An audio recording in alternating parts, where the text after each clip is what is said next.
नमस्कार, स्वागत है आपका बिहार समाचार में। बिहार में कल से बदलेगा मौसम। पटना को छोड़कर 12 जिलों में आज होगी बारिश। रात का पारा 6 डिग्री तक गिरेगा। तो वहीं कोरोना संक्रमित 3 महिलाओं की मौत। कम हो रहे हैं संक्रमण के नए मामले, लेकिन मौत का सिलसिला जारी। और पटना में प्रदर्शन कर रहे छात्रों को आरपीएफ ने दौड़ा दौड़ा कर पीटा। कई घायल, ट्रेनों में आग लगाने की कोशिश। तो वहीं बिहार में शराबबंदी कानून में संशोधन के संकेत। शराब पीने वालों पर कार्यवाही का अधिकार कार्यपालक दंडाधिकारी को सौंपी जाएगी। तो अब तक की सभी बड़ी खबरों पे बात करने से पहले आपसे छोटी सी अनुरोध है कि कृपया वीडियो को एक लाइक अवश्य कर दीजिएगा, क्योंकि आपका एक लाइक करना ही हमारे मेहनत का फल होता है। तो शुरुआत करते हैं आज की पहली और बड़ी खबर से। बिहार में कल से बदलेगा मौसम। पटना को छोड़कर 12 जिलों में आज होगी बारिश। रात का पारा 6 डिग्री तक गिरेगा। दरअसल झारखंड और इसके आसपास साइक्लोनिक सर्कुलेशन रहने और एक ट्रफ गुजरने की वजह से मंगलवार को बिहार के उत्तर पूर्वी और दक्षिण पूर्वी के 12 जिलों में अलग अलग स्थानों पर हल्की से मध्यम बारिश होगी। इनमें किशनगंज, सुपौल, मधेपुरा, सहरसा, अररिया, पूर्णिया, कटिहार, भागलपुर, बांका, मुंगेर, खगड़िया, जमुई जिले हैं। हालांकि इन जिलों में बादल गरजने, बिजली चमकने या ओला गिरने के आसार नहीं है। पटना समेत अन्य जिलों में मौसम शुष्क रहेगा, यानी बारिश नहीं होगी। 26 दिसंबर से बिहार में कहीं भी बारिश होने का पूर्वानुमान नहीं है। आकाश साफ रहेगा, इस वजह से न्यूनतम तापमान में 3 से 5 डिग्री की गिरावट आएगी। ठंडी हवा से कनकनी बढ़ेगी, लेकिन कोल्ड डे नहीं रहेगा। आज से उत्तर पश्चिम और दक्षिण पश्चिम हवा का प्रभाव होगा, जिसके प्रभाव से 26 जनवरी से अगले 3 दिनों तक मौसम शुष्क बना रहेगा। अगले 2 दिन राज्य के उत्तर पश्चिम, उत्तर मध्य, दक्षिण पश्चिम, दक्षिण मध्य भागों में हल्के से मध्यम स्तर का कोहरा रहने का पूर्वानुमान है। रात के तापमान में अगले 24 घंटे में कोई खास परिवर्तन नहीं होगा। उसके बाद अगले 4 दिनों में 3 से 6 डिग्री की गिरावट हो सकती है। और मौसम विभाग के मुताबिक 24 घंटे में राज्य के उत्तर पूर्वी और दक्षिण पश्चिमी भागों में 1-2 स्थानों और दक्षिण मध्य एवं दक्षिण पूर्व भागों के कुछ स्थानों पर हल्की से मध्यम स्तर की वर्षा दर्ज की गई है। पटना में प्रदर्शन कर रहे छात्रों को आरपीएफ ने दौड़ा दौड़ा कर पीटा। कई घायल, ट्रेनों में आग लगाने की भी कोशिश की। आरआरबी एनटीपीसी स्नातक स्तरीय सीबीटी 1 का रिजल्ट जारी होने के बाद से अभ्यर्थी लगातार विरोध प्रदर्शन कर रहे हैं, रिजल्ट में गड़बड़ी का आरोप लगाते हुए। सोमवार को दोपहर बाद अचानक सैकड़ों अभ्यर्थी राजेंद्र नगर टर्मिनल पहुंच गए और राजधानी एक्सप्रेस के सामने ट्रैक पर पटरी रख दिया। कई छात्र ट्रैक पर ही लेट गए। एक मालगाड़ी को रोक दिया। इससे दीनदयाल उपाध्याय और मोकामा से आने वाली ट्रेनें जहां तहां खड़ी हो गई। दानापुर रेल मंडल के डीआरएम प्रभात कुमार ने बताया कि ट्रेनों के रद्द होने से रेल राजस्व का भारी नुकसान हुआ है। यात्री प्रभावित हुए हैं। राजेंद्र नगर यार्ड में ट्रेनों में आग लगाने की भी कोशिश हुई है। प्रभात कुमार ने आगे बताया कि ट्रेनों का दरवाजा बंद रहने के बाद राजेंद्र नगर कुर्ला की एक बोगी की खिड़की तोड़कर आग लगाई गई है। हालांकि अब स्थिति नियंत्रण में है। आरपीएफ के 1 दर्जन जवान आंशिक रूप से चोटिल हुए हैं। वहीं सोमवार की शाम को राजेंद्र नगर टर्मिनल पर लाठीचार्ज के बाद अफरा तफरी का माहौल कायम हो गया।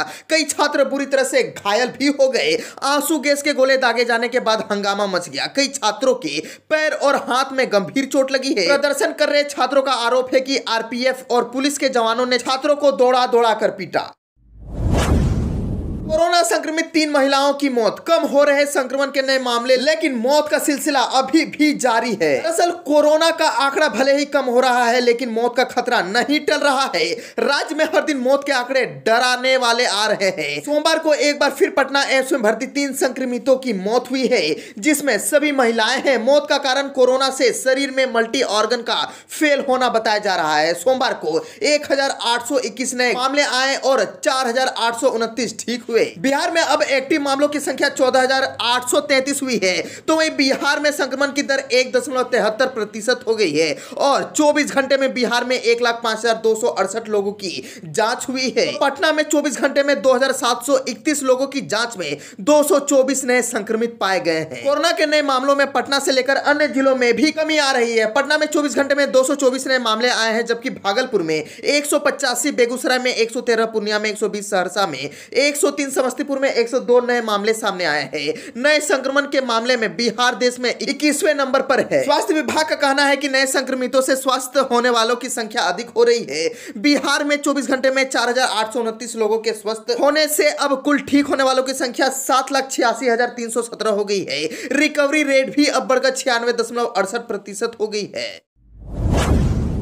विधान परिषद चुनाव में भी 50-50 पर सहमति, बीजेपी और जेडीयू के बीच बनी बात। विधान परिषद चुनाव को लेकर बीजेपी और जेडीयू के बीच सहमति लगभग अंतिम तौर पर बन गई है। बीजेपी ने पहले 13 विधान परिषद सीटों पर चुनाव लड़ने की घोषणा की थी। जेडीयू के लिए 11 सीटें छोड़ने की बात कही गई थी, लेकिन अब सूत्रों के हवाले से जो खबर आ रही है उसके मुताबिक दोनों दलों के बीच 50-50 के फॉर्मूले पर बातचीत लगभग बन गई है। जल्द ही इसकी आधिकारिक घोषणा भी कर दी जाएगी। अब बीजेपी 12 और जेडीयू भी 12 सीटों पर उम्मीदवार देगा। जिस एक सीट को लेकर दोनों दलों के बीच में फंसा हुआ था, उस सीट पर भी मोटे तौर पर सहमति बन गई है और आधिकारिक घोषणा के लिए बीजेपी के केंद्रीय नेताओं का इंतजार हो रहा है। दरअसल बीजेपी और जेडीयू के बीच स्थानीय निकाय कोटे से परिषद की 24 सीटों पर बातचीत फाइनल होनी है। उसमें मधुबनी सीट को लेकर पेच फंसा हुआ था। यह सीट बीजेपी की सीटिंग है और यहां बीजेपी अपना उम्मीदवार देना चाहती है, लेकिन अब अंदर खाने से जो खबर सामने आई है उसके मुताबिक इस सीट पर जेडीयू का कैंडिडेट होगा। बीजेपी भी मोटे तौर पर इसके लिए तैयार हो गई है। हालांकि ऐलान के लिए पार्टी के प्रभारी भूपेंद्र यादव के पटना आने का इंतजार हो रहा है। 26 जनवरी के बाद भूपेंद्र यादव पटना आएंगे और भी जेडीयू के साथ मिलकर आधिकारिक घोषणा कर दी जाएगी। आपको बता दें कि विधान परिषद चुनाव को लेकर जेडीयू पहले दिन से ही 50-50 का फॉर्मूला अपनाने की मांग करता रहा है। जेडीयू संसदीय बोर्ड के अध्यक्ष उपेंद्र कुशवाहा ने कई बार मीडिया के जरिए भी यह बात दोहराई थी, लेकिन पार्टी की तरफ से बातचीत की जिम्मेदारी वरिष्ठ नेता और मंत्री विजय चौधरी को दी गई थी। विजय कुमार चौधरी ने आधिकारिक तौर पर सीट बंटवारे को लेकर फिलहाल कुछ भी नहीं कहा है, लेकिन सोमवार को उन्होंने इतना जरूर कहा कि हमारी बातचीत अंतिम तौर में है और सहमति बन चुकी है। विजय कुमार चौधरी ने कहा कि जल्द ही हम संयुक्त रूप से इसकी घोषणा कर देंगे। उन्होंने भरोसा जताया कि सहयोगियों को भी विश्वास में लिया जाएगा। बिहार में शराबबंदी कानून में संशोधन के संकेत, शराब पीने वालों पर कार्यवाही का अधिकार कार्यपालक दंडाधिकारी को सौंपी जाएगी। बिहार में पूर्ण शराबबंदी है। शराबबंदी कानून 2016 में संशोधन के जो प्रयास लगाए जा रहे हैं उन बातों पर विभाग ने मुहर लगा दी है। अब शराब पीने वालों पर कार्यवाही का अधिकार या मामले पर सुनवाई का अधिकार कार्यपालक दंडाधिकारी को सौंपी जाएगी। और यही नहीं, जुर्माने की राशि कितनी होगी इस पर अभी फैसला आना बाकी है। यह मामला मंथन के बाद कैबिनेट में जाएगा, जहाँ प्रारूप पास होने के बाद इसमें संशोधन किया जा सकेगा। कानून में संशोधन के बाद ही नया प्रावधान लागू किया जाएगा। और बता दें कि पहले 50,000 रुपए जुर्माना लगाकर छोड़ने का प्रावधान पहले न्यायपालिका के पास था, अब कार्यपालक दंडाधिकारी ही जुर्माना लगा सकेंगे। उत्पाद आयुक्त बी कार्तिकेय ने बताया कि शराब पीकर पकड़े जाने या तस्करी करने पर पहले फाइन लगाने का अधिकार न्यायपालिका के पास था, वह अब कार्यपालक दंडाधिकारी को दिया जाएगा। ललन सिंह का बड़ा बयान, सब कुछ आरसीपी के हाथ में था, वो ही बीजेपी से सीधी बात कर रहे थे। यूपी की राजनीति की दहक बिहार में भी महसूस की जा रही है। खासतौर पर जेडीयू इस राजनीति के घेरे में है। जेडीयू वहां बीजेपी के साथ चुनाव लड़ना चाहती है, लेकिन भाव नहीं मिला। आरसीपी सिंह इस गठबंधन को कराने में लगी है, लेकिन वो सफल नहीं हो पाए। अब बात यह आ रही है कि आरसीपी सिंह ने जेडीयू को अंधेरे में रखा था। ये हम नहीं कह रहे हैं, यह जेडीयू के राष्ट्रीय अध्यक्ष ललन सिंह ने कहा है। ललन सिंह ने इशारों में कहा, हमने विश्वास आरसीपी सिंह पर किया था, लेकिन हम अंधेरे में रह गए। उनको हमने अधिकृत किया था कि आप बीजेपी से बात करेंगे और उन्होंने हम लोगों को विश्वास दिलाया था कि हमारी बात हो रही है। हम लोग पूरी तरह से आश्वस्त है कि यूपी के अंदर गठबंधन बनेगा। फिर कुछ दिनों के बाद आरसीपी सिंह ने कहा कि बीजेपी ने सूची मांगी है। हम लोगों ने 30 विधानसभा की सूची दे दी। उन्होंने धर्मेंद्र प्रधान को यह सूची सौंप दी। यह 1-1.5 महीने पहले की बात है, लेकिन इसके बाद कोई निष्कर्ष नहीं आया, कोई सकारात्मक बात नहीं हुई। इसके बाद कई दौर की बात हुई। आरसीपी सिंह ने कहा कि बात हो रही है, लेकिन समय निकलता गया। ललन सिंह ने कहा, एक दिन बीजेपी के राष्ट्रीय अध्यक्ष जेपी नड्डा ने प्रेस कॉन्फ्रेंस करके दिल्ली में यह कहा कि उत्तर प्रदेश में हमारा जो गठबंधन है वो अपना दल और निषाद पार्टी से है। यह बहुत चौंकाने वाली बात थी। हम लोगों ने आरसीपी सिंह से फिर बात की, फिर उन्होंने कहा कि नहीं, ऐसी बात नहीं है, गठबंधन हो जाएगा। फिर हम लोगों ने कहा कि ठीक है, गठबंधन होगा, लेकिन बीजेपी की तरफ से अधिकृत रूप से यह बयान आना चाहिए कि जेडीयू से बातचीत चल रही है और हमारा गठबंधन हो सकता है। उन्होंने फिर आश्वासन दिलाया कि हाँ, यह बात करा देते हैं, यह होना चाहिए, लेकिन 2 दिनों तक कुछ नहीं हुआ। हमारे लिए मुश्किल का दौर था।